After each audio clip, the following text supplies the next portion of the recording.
میرے محترم بزرگوں اور دوستوں، بخاری شریف کی ایک حدیث میں اللہ کے رسول صلی اللہ علیہ وسلم نے ایک مسلمان کے دوسرے مسلمان پر 7 حقوق کو بیان کیا ہے۔ ان میں سے ایک اہم ترین حق مریض کی عیادت اور بیمار پرسی کرنا ہے۔ اور ترمذی شریف کی ایک حدیث میں اللہ کے رسول صلی اللہ علیہ وسلم نے مریض کی عیادت اور بیمار پرسی پر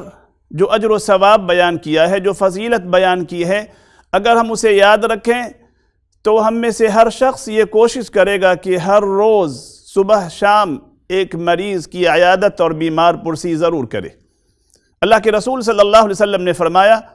کہ جب کوئی مسلمان ایک مسلمان بھائی کی عیادت کے لیے صبح کے وقت جاتا ہے تو صبح سے لے کے شام تک 70,000 فرشتے اس کے لیے مغفرت کی دعائیں کرتے رہتے ہیں،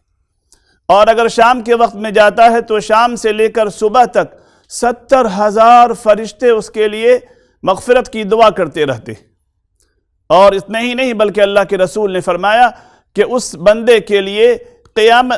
جنت میں اللہ تبارک و تعالیٰ ایک باغ کو الاٹ کر دیتا ہے، اس کے لیے خاص کر دیتا ہے۔ کتنی بڑی فضیلت! سوچئے کہ کتنا وقت لگتا ہے اور کتنا زیادہ اجر و ثواب ہے۔ ایک مسلمان کا حق بھی ادا ہوا، 70,000 فرشتوں کی دعائے مغفرت بھی ملی اور اجر و ثواب بھی،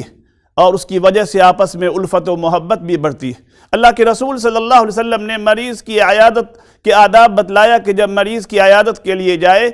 تو مریض کے پاس بیٹھے اور یہ دعا پڑھے، لا بأس طہور انشاءاللہ،